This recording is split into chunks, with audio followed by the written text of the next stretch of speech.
Hello and welcome. This is Cole Onsen on Diary of a Screen Actor. Today, we will be welcoming my dialect and accent coach, Paula Vanlandingham. She's so much fun, super high energy, very knowledgeable, and absolutely exquisite to work with. So I hope you enjoy our conversation, and let's get to it. I give you Paula. Hi, Paula. Hi, Cole. How are you? I'm great. How are you? Doing well, hanging in. Been a minute, but I'm so grateful that you're coming on to speak with us today, talking about all your work. I haven't really worked with anybody on accents or dialects apart from yourself. I find you quite unique. Would you mind telling us a little bit about yourself and giving us an introduction? Sure. I've been working as a dialect coach for about 12, maybe 13 years by now. I was an actor for most of the beginning of my life, but like a lot of actors that get into it because they're really good mimics, I could do all the accents. I was like a mini Meryl Streep when I was coming up through college. So if it was anything foreign or an accent, they kicked that to me, or I would be able to get cast in it. And over the years, it began to be where other actors would come to me for help. And then probably around in graduate school time, I started to actually kind of pitch that out there that I was available for that. And the other sideline of this was that I was always a polyglot, a linguist. So I learned in different decades, German, Spanish, French, Russian, Bosnian, because of the Bosnian War when there were refugees coming over. And I've always just constantly been learning languages my whole life. So that was actually the thing that began to be really helpful as the industry changed. And there would be more and more scenes in film, gaming, or television where they would be like, okay, the bad guys are talking to each other and we're going to subtitle that. But the actors would say, I don't know how to say that. So I would coach not only accents, but the languages themselves. And then about 12 years ago or so, set up a website, started to work with actors as the technology of, it was Skype at first, and then FaceTime and Zoom, as that became more widely used. It was great because then I could work with New York, Los Angeles, Tokyo, London. I work typically all around the world. I've got clients in Dubai. So it's so cool that, because when I was a little kid and we used to watch the Jetsons, to really grow up and work through the TV screen is just like so super futuristic. I can't get over it sometimes. So, but that's how I ended up in the dialect coaching part, because I live in the Midwest. That's where I was born and raised. That's where my kids are. But this kind of work let me be able to have a really good quality of life without the expense or stress of New York or LA and all of that goes with that. So I really found a great niche that I'm comfortable in. And it's been great watching my actors that I help, go on to really great and big things, and watch whole careers develop because of it. So it's been really cool. That is amazing. And you went back to school as well, did you not, for linguistics? Yeah. So originally I was like a double major, German and theater, studied in Strasbourg in New York many, many years ago. And You're then not that old. I'm actually like 54, so it's getting up there now. So I'm like, You when they keep have some me, secret, and I want to know what it I is. will say I never smoked and I can't tan. So those two things were always in my favor. Solid. So yes. So, then I was so fascinated with language and how it works that I really did go back for a master's in linguistics. And that has helped me so much with actors because I know how language works in the brain. And I'm able to create a way of teaching that isn't a semester long, like traditionally, like, okay, open your books, we're going to learn the International Phonetic Alphabet. And everybody goes, oh God. The timeline of professional work now is you get an audition, it's due in a day, and you have to turn around something fantastic that fast. So the techniques that I learned when I was studying how language works in linguistics, the science, I boil it down, and that's what I basically use when I'm teaching an actor. I use a lot of visuals. I use a lot of rhyming, things that are natural instincts in the brain for language acquisition that they can shortcut and get to, hey, I have to sound Swedish by Friday. And we get to that, and that's how we do it so that they can turn out their audition, book work, and get paid. So I'm really grateful. And because of all those things that I learned, and like I said, I'm continuously adding languages. So like Ukrainian, Afghani languages, not necessarily only to be helpful in the refugee community, which I'm very active in, but because no matter whatever happens in the world story, that's what shows up in film, television, gaming, plays. So if Ukraine is happening in the world right now, 6 months to a year from now, the films about that are going to be happening. And if they're going to be American made or English language films, there's going to be American actors playing Ukrainians that need to learn what to do. So it's very predictable in that regard. Like the highest requests for accents that I still get are Russian and Spanish. So all of the things that have been going on in the world with those two elements, every week, it's a high demand. So I've been trying to get the word out. And you and I worked on Spanish. Was that our first one? That was our first one, wasn't it? I guess so. Yeah. No, it wasn't. Our first was French. Ooh. Right? Yes. Because for an audition, I needed French and British. And that's interesting because with theater, it has been traditionally, because in theater, there's classics that continue to be performed. When you have a film, you don't necessarily remake that every 5 years, right? Mm-hmm. So, in theater, you'll have French, Irish, Scottish, all the British accents, the Southerns, Tennessee Williams, blah, blah, blah.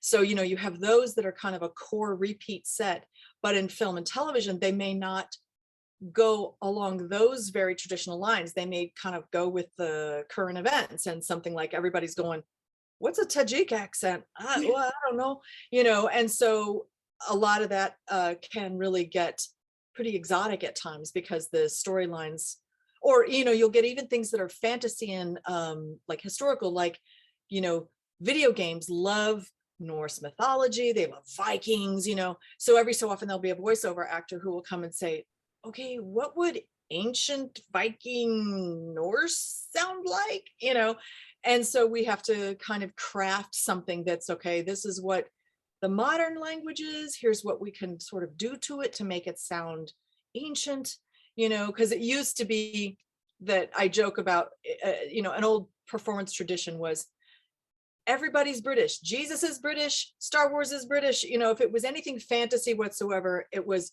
British accent, like that's the default English language. So they've gotten away from that now a bit and kind of been more authentic. And then you have some productions that are like Catherine the Great that are just spoken in an American accent, they're not, or a British accent. And those kinds of things really weird me out because I'm expecting, I definitely want to feel some Russianness coming out of that, or the British production of Les Mis when it was all, Cockney accents, to express the poverty, and like, okay, we can understand that in an English speaking audience, but boy, I'm really expecting some French here. Right. Yeah. So those trends can vary by production, so it depends. That is really interesting. I hadn't really thought about what would be most useful for a theater actor to learn versus a film and television actor. I mean, I needed the Spanish for a project that I was already booked on. And then that was fabulous. That was so much fun. And, your help was, I couldn't have done it without you. So. I always say the whole good outcome of working with a dialect coach is to reduce your anxiety, because when you know that part's right, then your brain can go back to acting and not worry, like, am I screwing this up? Do I sound fake? You get out of your head with that once you've had that settled. And I always say it's like choreography. You teach the choreography to the mouth. Okay, mouth, do the dance I taught you. I got to act over here. And then you feel like you can function with all that going on. So I feel that is probably what you experience, that you're like, oh, good. Shoo. Well, that and leading into the accent, just when there were paragraphs to do in a Castilian Spanish accent, like knowing that you had my back was amazing. But something that I remember writing to you about in an email was that I couldn't believe, so backtracking, you and I first worked together on the British and French for one particular audition. I had to do it both ways. And for the callback, I had to do the same thing, but for a different script. And I ultimately did book it. So thank you. That's filming in like 2 weeks, and the table reads tomorrow. So that's super exciting. Exciting. Super exciting. And but what's fascinating is that I realized like a month after doing the audition for the first one, different character, different role, different script, right? I was just driving and I was like, I wonder if I can remember it. And I could remember it in both the French and the British. It's like, I don't remember scripts without Yeah. an accent so perfectly. This is why I think this is a linguistics thing. So you know how we can remember songs that you learned 20 years ago, maybe if you're that old, me, 80s, you remember songs, or that'll come on the radio and you're like, why do I know every word of this song? But I can't remember where I put my keys or what I came in this room for.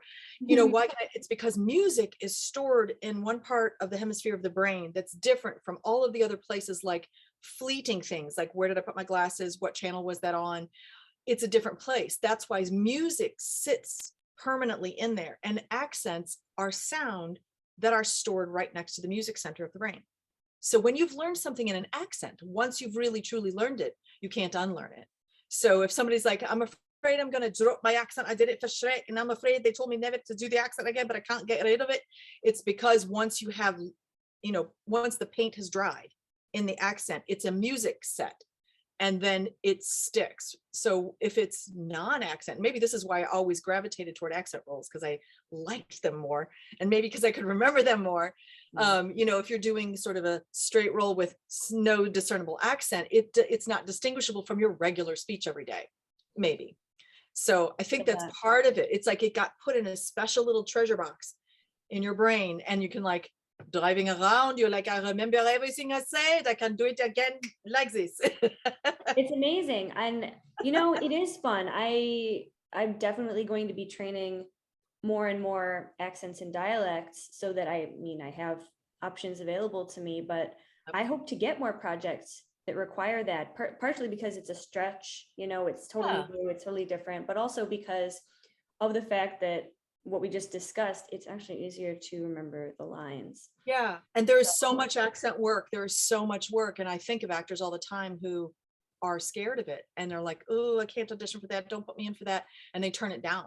And you're leaving money on the table, sometimes money, or an opportunity, because you're scared of it. And maybe their experiences in learning things like Spanish in high school, or whatever their experience has been that they're thinking it's going to be like, they're scared. And so once I get to work with them and they feel like, oh, that was kind of just fun, or like no big deal, or I didn't even really notice I was learning, then they go, oh, well, then maybe I could reach out for these roles that I've been sort of ignoring, like, oh, that's too hard. So I agree. I used to be intimidated by it, but after working with you and just going through the text. So one thing that you said earlier, for those who are interested in working with Paula or might like to try working on a dialect, I'd love to just like discuss how you work. Like we took the text and we read through it, of course. And then when we read through it again, we looked at different vowels, we looked at different consonants, what gets emphasized, what might get dropped, what gets changed. And we just mark it up. I mean, I had like a cat hair. Cat hair stuck in my lipstick. We just went through and marked it up, and it was just over Zoom. And Paula records all her sessions. So I have the replays, and then I also had audio, I think you sent it to my phone, but you offered email as well beforehand, that I could listen to and start thinking about and getting it in my head. And we just went through it. You would say it, I would say it, we'd move through, and then I would use those recordings to practice. And I have them saved on my computer for reference for future work of the same dialects. I think that's maybe what overwhelms people, is that they don't have a system to take this apart in pieces. They just say, oh gosh, it's an accent role, it's a Ratatouille part 2, and I don't know what I'm doing. How do I take this apart? So we say, okay, for example, all right, there's 5 vowels in Europe, a, e, o, u, not all the other ones that exist in English, like it is a big fish. We have a short I that they don't have in Europe. So we say, there's one, for example. So, all right, we're going to put that to a smile. It is a big fish. And then you're like, oh, okay, so that's a new set I got to worry about. Okay. Then we go look through your lines. What is this in the middle of the day that you are in my kitchen?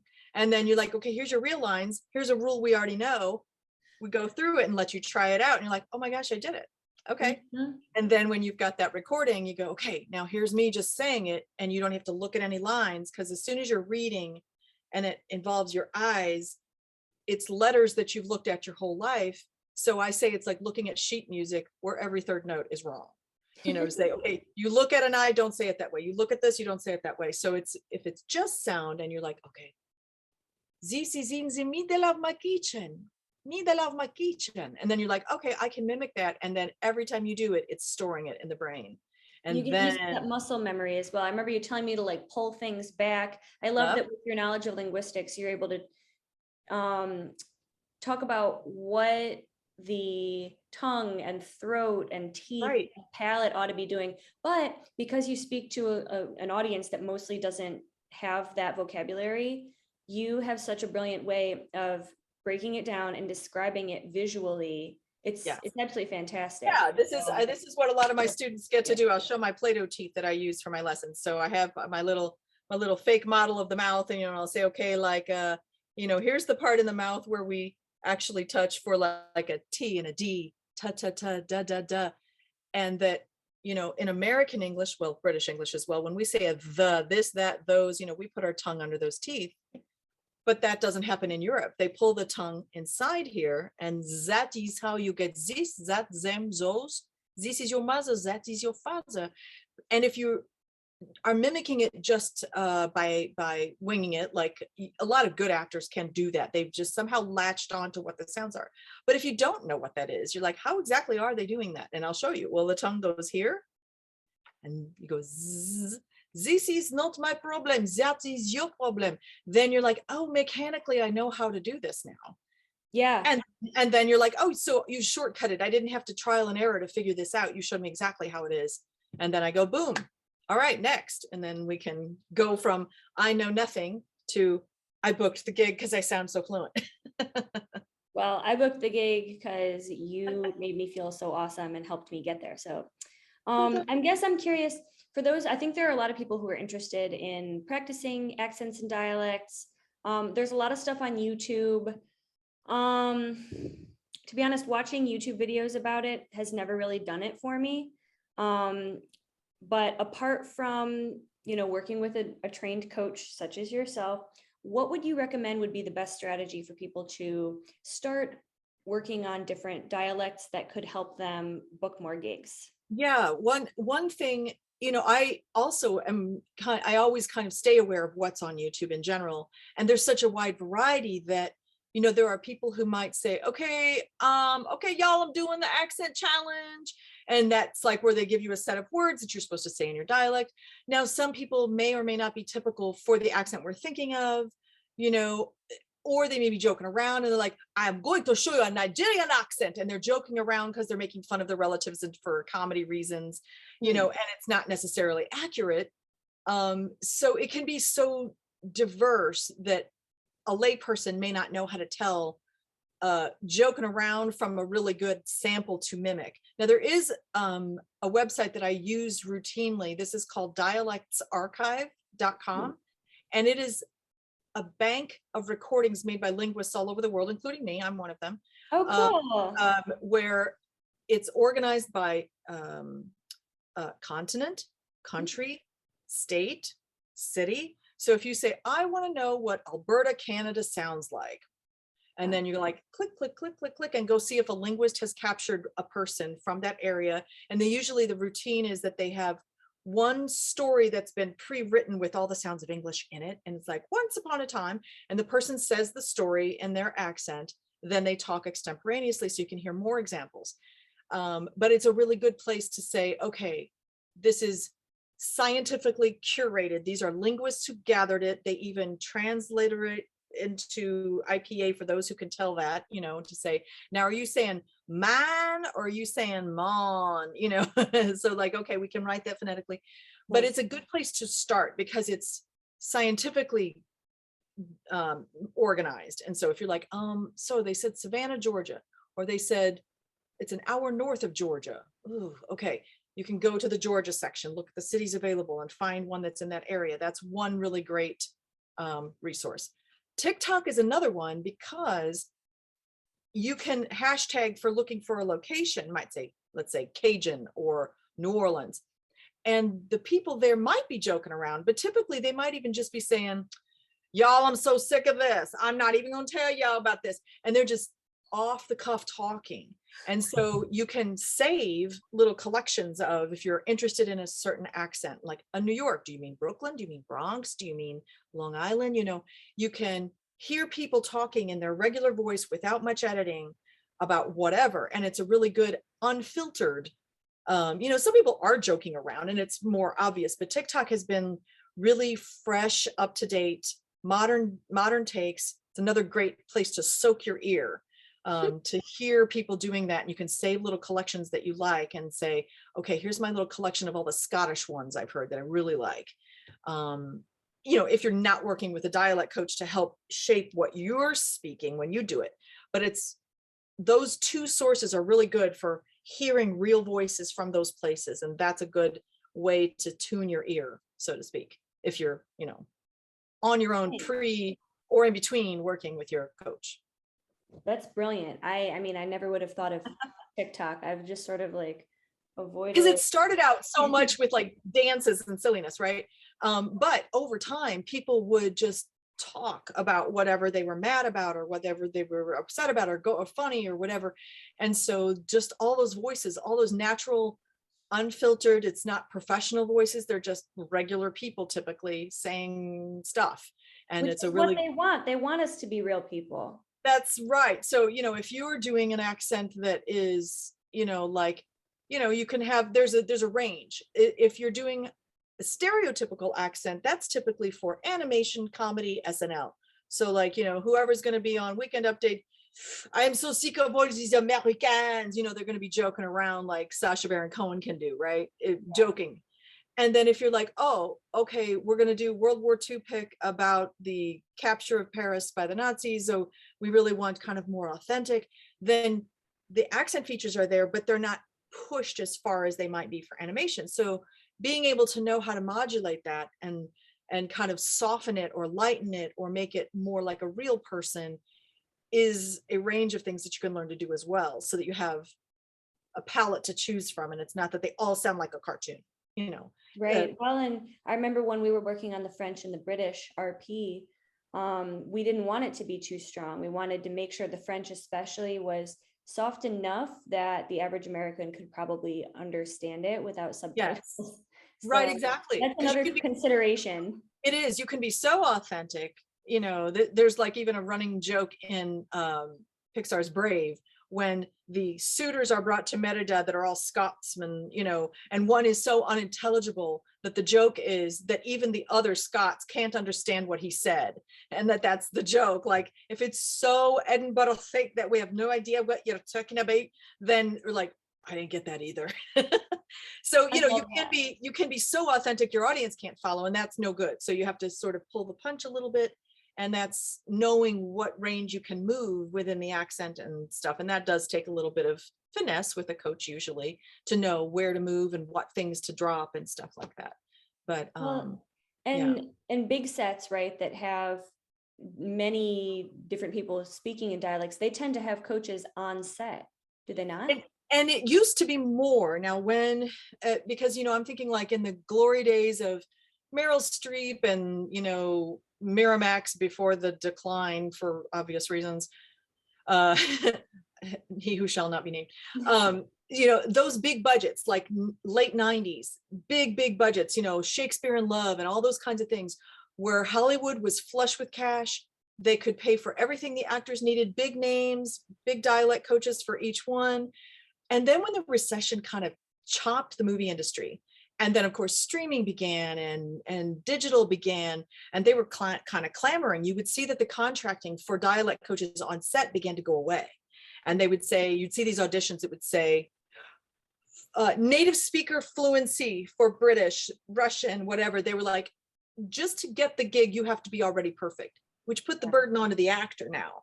So actors, you know, growing up are kind of used to like, okay, I have to take dance lessons, I have to take voice lessons.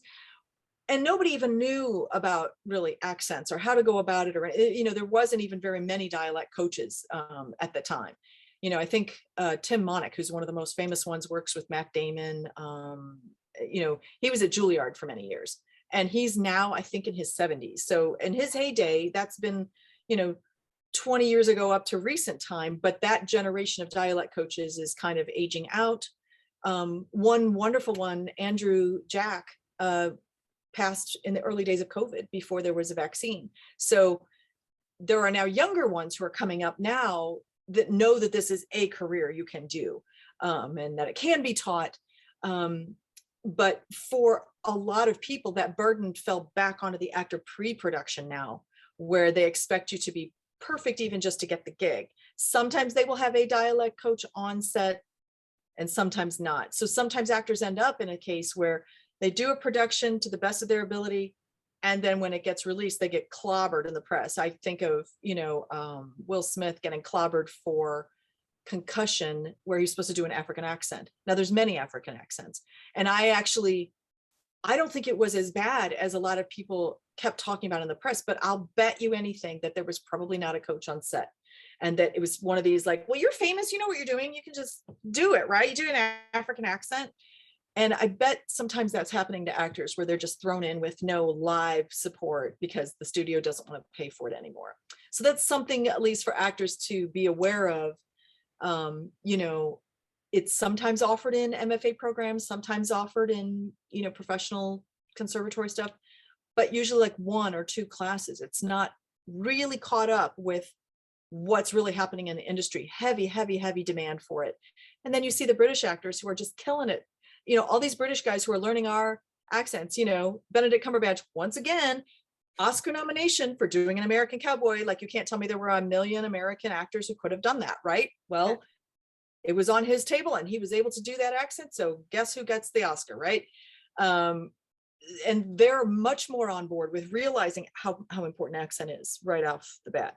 So for American training to really understand how much the industry is expecting this, an actor who really expects to be professionally working has to fold that in as well, depending on whether they think they're going to be in, like, musical theater or that kind of thing, or film, television, procedurals. You have to fold in time for that. Luckily, the money part of it is not as bad under someone like me, because I live in the Midwest. I'm in like the only livable place where you don't have to spend thousands for rent and thousands for food yet. God help me. It's like it's getting worse by the day, right? But when you, in the old traditional times, like I said, like back in the day when Hollywood was paying for these things, dialect coaches could be like lawyers, like $300 for a session. Actors do not have that money. And my philosophy is that it should be somewhere around a couple of pizzas, for a person to be able to say, I'm at the beginning of my career, but I need this skill to get this gig. And I have so many actors by now in their career that 12 years ago when they were starting, they were probably working with me because they could afford me. And now they're like billion-dollar video games, Oscar-winning movies, and I'm their coach because I started with them in the beginning, when they were broke actors, So I think if there are still dialect coaches on the coasts that are sort of working under that old sort of lawyer fee structure, I can't imagine they're being able to keep that up, because it's just not what actors are able to make. And 3 years into a pandemic, certainly not, So, it used to be like, you would imagine like for a semester of something, you could be $1,800, $1,500 or something of like your training for your career.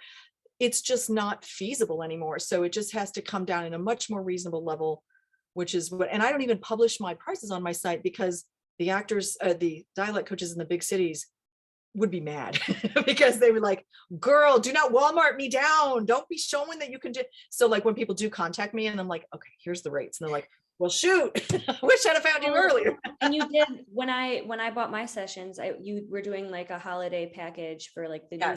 So I bought a bunch. I try to work in, bulk awesome. discounts, and, I was running like a mercy discount for the pandemic, and, trying to get people to work so that they can get more gigs, because then of course you feed the golden goose and the golden goose can come back. So. That's so funny. Well, I love that service mindset. I think you're so much fun to work with, so energetic, so giving. I just love working with you. So I plan to work with you forever, but I hope more coaches go that way, because I've heard of the ones, like there's a couple of friends of mine that are, I wouldn't say that they're more the traditional kind, but there are coaches that are like very harsh on their actors and like, oh no, I say no right away and it's wrong. And it depends on the mindset of the actor, but you'll never hear me say no. I always say, okay, now the second time we come do it, let's add this. And I never say, oops, bad, that was terrible. Never say that. And there's other coaches who are really harsh and that's how they run. But I don't work that way. And I'm like, oh, I definitely won't let you keep going until we fix it. But you won't feel like slap. It'll be like, okay, I did my dance. How was it? And you're like, okay, great. Let's do it again and do this. And then you're like, oh, maybe it wasn't perfect. Okay. But you don't feel this slam down.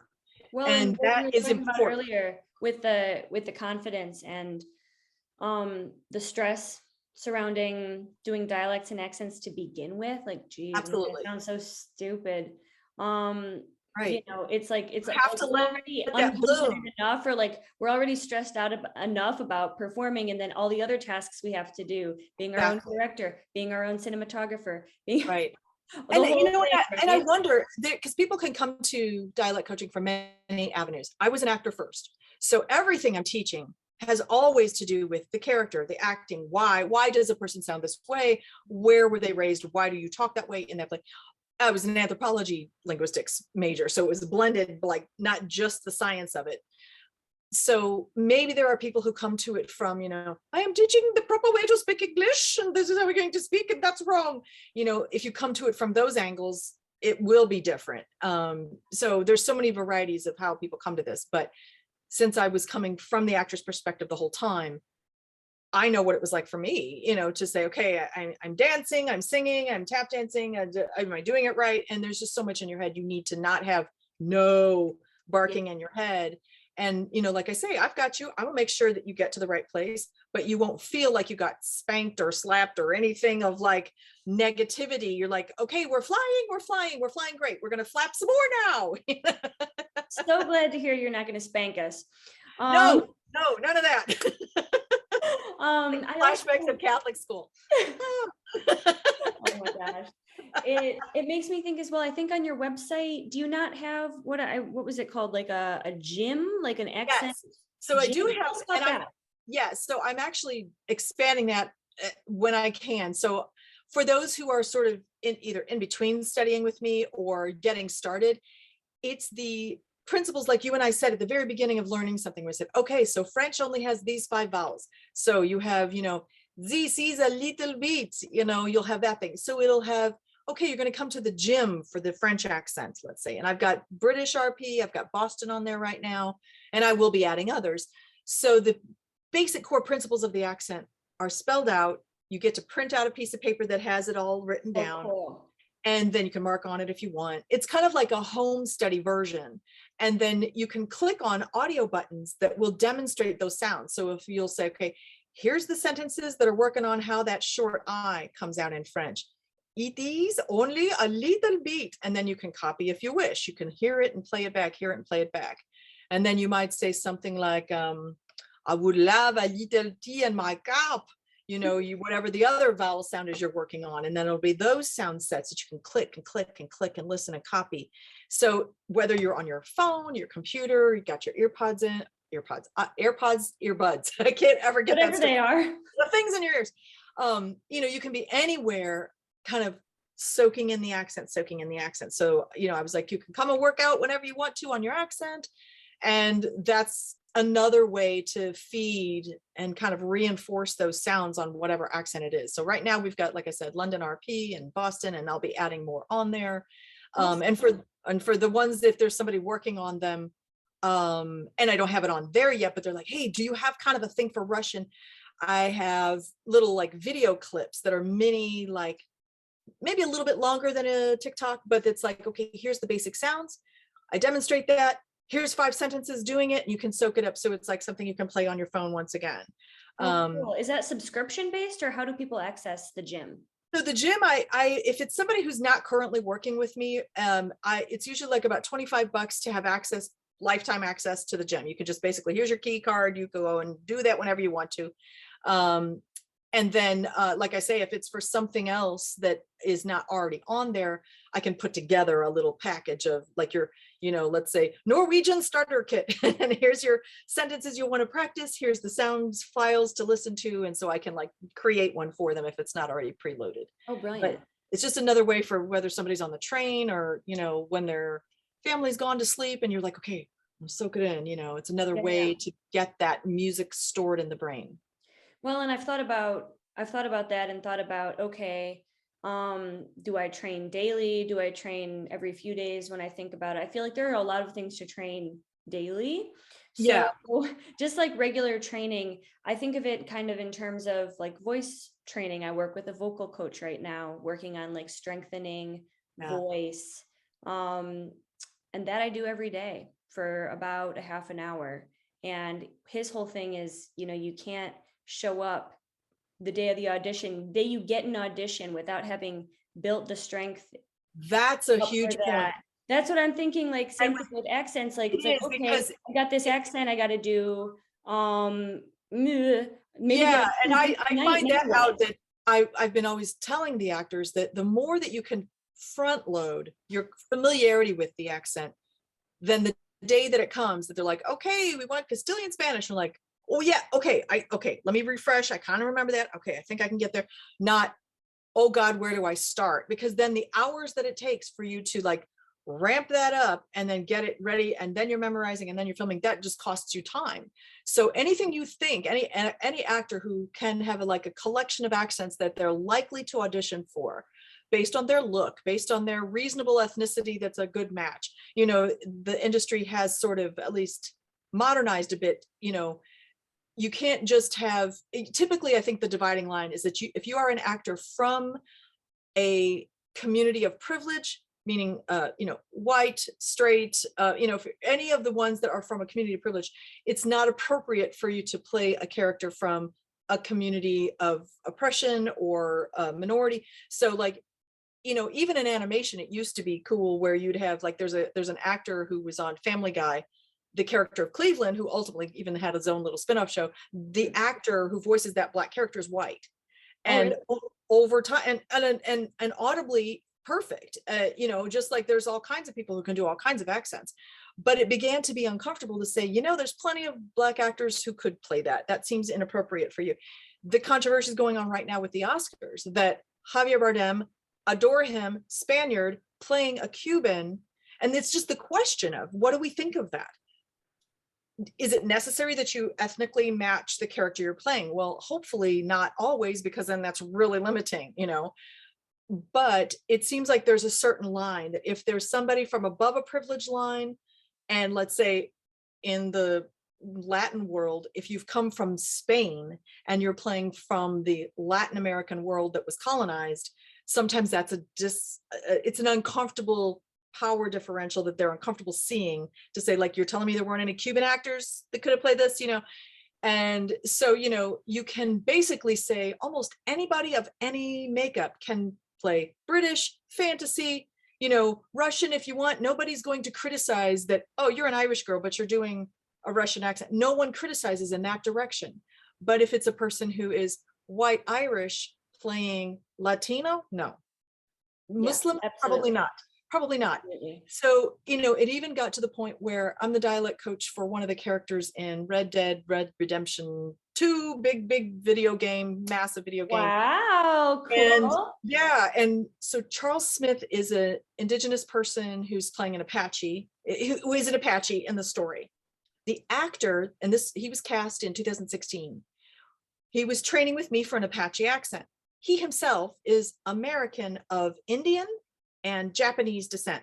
So he is a minority. He's just not that minority. Right. And he performed the accent beautifully. But over those years between the time he was cast and when the game came out and really hit big, people began to think about identity in casting, about what is okay for you to play, what is appropriate for you to play. So he has kind of realized, ooh, by now they would probably try to reach out to an Apache actor or to a First Nations person.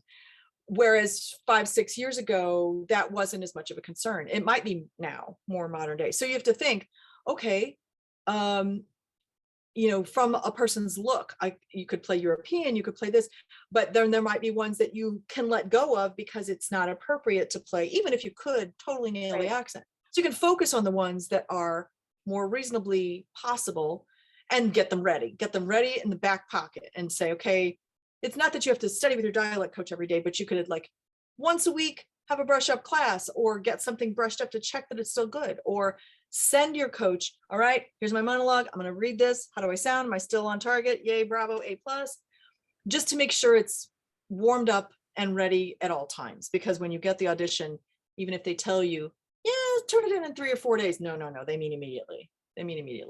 Yeah, absolutely. That, and that's, yeah, absolutely. All of that is so on point.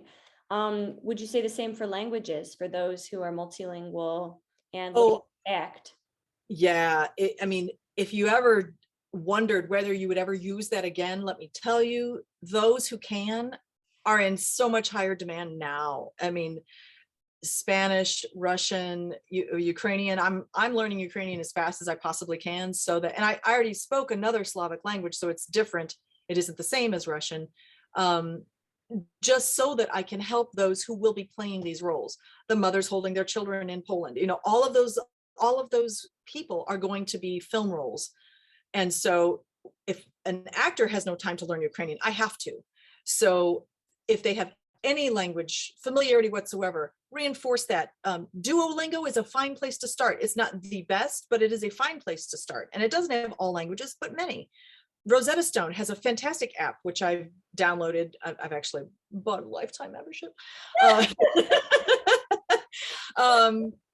And they are really, my teaching style is similar to those, using lots of visuals, repetition of things. So it's not like chapter 5, the conjunctive case. Oh, no, I have no time for that. But if it's a person who has some background, or they took it in high school, or they have some awareness, like I say, subscribe to creators on either Instagram or TikTok that are producing content in those languages. So you even have to read the comments in the language. Any way that you can keep that spark alive in the brain, hold place for that. Because then when it's a role where you're like, okay, I was talking to my friends and they, qu'est-ce que c'est que ça? You may have to switch languages in the scene, and then it'll be not horrible for you if you've kept that fresh. And the trend I'm seeing is much more in the direction of, okay, here's where the vampires are speaking Hungarian. Okay, literally. Oh my gosh. So they love to go that direction right now, and probably will continue that. Yeah, well, that's brilliant. I mean, anything to stand out, right? Special skills. It is. Anything, and that's rare. That's rare among Americans. It really is generally rare. So if you've got that, and I have a few actors that I am working with that are kind of powerhouses, and I'm like, man, I bet you never thought you'd be using this, and they're killing it out there. So, well, and I remember with Spanish, you not only train different Spanish accents, but you actually train different accents in Spanish, which is something I ended up working with you on. My Spanish, it has a very neutral accent, I've been told again and again. Sure. And I was told don't adopt a specific accent. I was asking, maybe I should get a Castilian accent on Spanish, or maybe Argentinian, because I look like I could be either, and those are great. European. Those are great to develop, foster, and protect.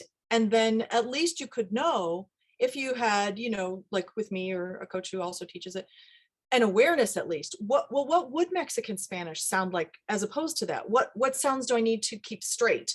Yeah. Or what's the deal with Cuban and Dominican and Puerto Rican that isn't Mexican? What do I need to know about that? And that way it isn't just blah, blah, blah, blank generic Spanish, just like there's not a generic American. There's a standard American that's for like 6 different cities in America, and that's it. But we don't certainly all talk like that. So it's something at least to be aware of, so that if there's an audition, it's like, okay, it's Netflix, Narcos, and this is going to be Mexican cartel or whatever, then like, okay, you need to know specifically what are the sounds that ring Mexican. And if it's not that, if it's something like, if it's Almodovar's next movie, which is clearly Spain, then you're like, okay, there's real key important things that pronounce differently in Europe for Spanish than Latin America. And so I'm really happy that there's so many actors that I work with who are second or third or further generation of an ethnicity. And they're like, well, I'm Chinese American, but I don't speak it. I don't really know. Or they might speak the home language with their grandparents, but they don't know how to do the accent in English as though they don't speak fluent English. And they're like, okay, I don't know how to do that. And I don't want to make fun of my relatives. So I have that with Indian Americans, Chinese Americans, Latino Americans. So then they have to go, okay, how do I sound like this as though I'm not fluent in English? And there's so many that come, and then they say, okay, so, or like, I'm from Northern California, but this person's supposed to be from Ecuador. What does that sound like? And then I'm like, yes, so you are of the ethnic class that's appropriate to play the role, but you don't know this accent. And then we work and find what those sounds are. And then. Nice. That's so awesome. How many dialects do you teach? Of Spanish? Or like in general? I count about 50. So that's American, English throughout the world, about 4 to 5 Spanish dialects, a couple of German ones. So I cluster around 50. Yeah. That's so awesome, Paula. So there's pretty much nothing a person can come to me for to say, like, this sounds super weird, but here's the accent. And I always tell my actors, if they tell you, you got to come in with a Martian accent, you say yes and come get me. That's fabulous. And you do voiceover work? Usually not me personally. I coach voiceover actors, but typically I'm not the one. There's so many people who have wonderful studios, and they're really, that gig is that job is really high demand and high time turnover. So I just coach them, and usually they do the work and I'm just the coach. So yeah. And do you do any acting these days? Once my girls are back out, well, see, in my memory, the last time I did a live production, I was getting to the point, I was like, oh, bro, I think I just said these lines like 3 times.